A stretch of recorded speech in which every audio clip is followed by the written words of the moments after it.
Hi Sagittarius, welcome back to the Astrology 33 channel. This is your mid-May 2025 love reading. Thank you to those of you who have liked, viewed, shared, and subscribed to the channel. I appreciate all of that.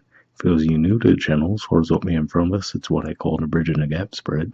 And the way it works is we'll look at the past, present, future energies between you and your main love interests. We'll also pull some oracle cards to help bridge the gap. And as far as the decks being used, on the left side we have the Lover's Pet Tarot, on the right side we have the Romantic Tarot. And also keep in mind it's a general reading, so I'm going to be referring to the cards on the left as your energy and the cards on the right as the other person's. If you feel it's the other way around in your situation, then definitely trust that. Alright, so I'll fold out of the way, we'll get started. Past energy on your side, we have the Queen of Arrows. So this is the equivalent to the Queen of Swords, a Libra energy. And if we look at the body language here, right, it looks like they're looking over their shoulder towards the cards on that side. You see the arrow representing communication, the two birds as well. So I feel like this is saying you had interest in this person in the past, and maybe you hinted about that, but I feel like this is saying that you primarily wanted them to take the lead in the past. Past energy on their side, we have the Five of Swords. So if we look at the artwork in this deck in particular, we see the person holding flowers, right? They're throwing some into the water. If we look at their facial expression, they look disappointed. So to me, this says more than likely they might struggle to actually have the way they're feeling come across clearly when they communicate. So, for example, even if they did have interest in you, which seemed to be the case, they might have actually struggled to communicate that clearly. And they might have just gotten frustrated because that might be a repetitive cycle that they've gone through in life.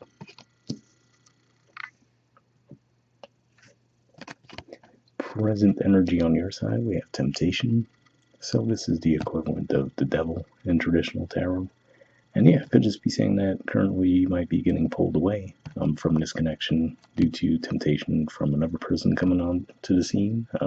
Maybe someone who is more direct with their expression, right? So if you feel like that was lacking from this person and this person seems to have that, then that could be what's pulling you away from the connection at this time. All right, present energy on their side, we have the Four of Wands. So to me, this says that ultimately they do see the potential for this connection to be a long-standing one between the two of you. But again, like I said, I feel like maybe their frustration has just been that they've struggled to actually communicate that that's how they're feeling to this point.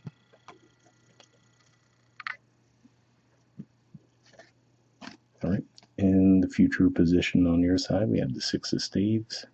So this is Leo energy here. So maybe this is saying for some of you, you might come back to the situation as we approach Leo season. But if not, that could just be saying that you might come forward in the future with confidence toward this person. So whereas in the past, like I said, it seems like you were in a more passive energy, hoping for them to take the lead and where you were maybe dropping hints. Now this could just be saying in the future you might come in more direct toward this person.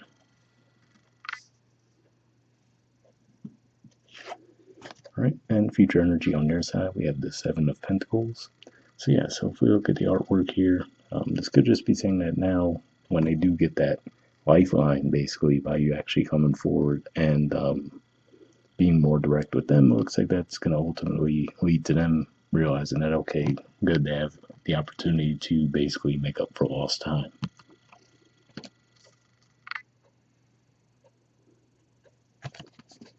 All right, bottom of the deck on your side, we have Judgment.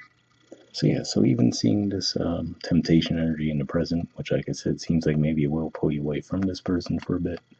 This is an indicator that says to me that you will eventually have another opportunity with this person.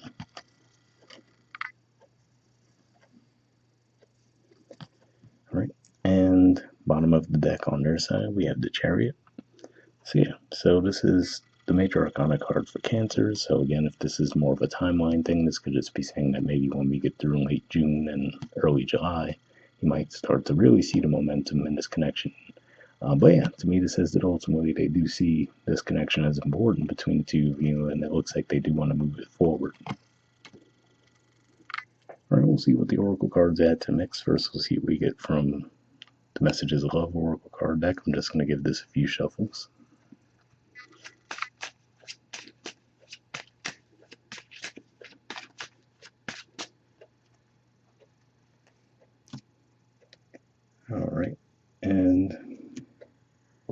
just take this card here. And next I'll do the same thing with the Wisdom Oracle deck. I'll give this a few shuffles.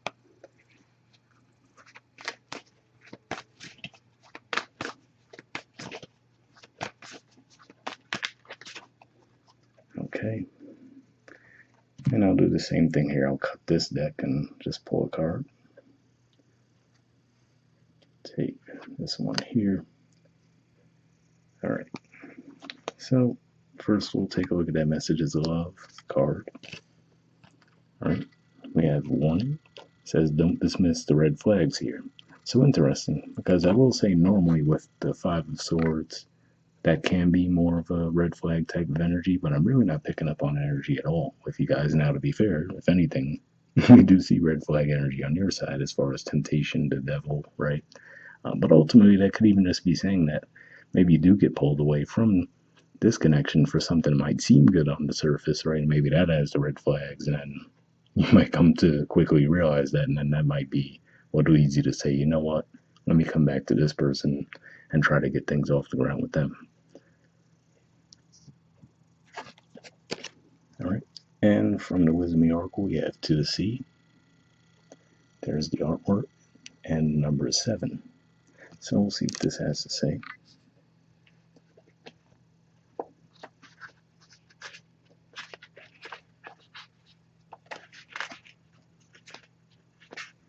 All right, the relationship message says there are points in a relationship when you have to decide to go with the flow rather than dictate the course you share with another.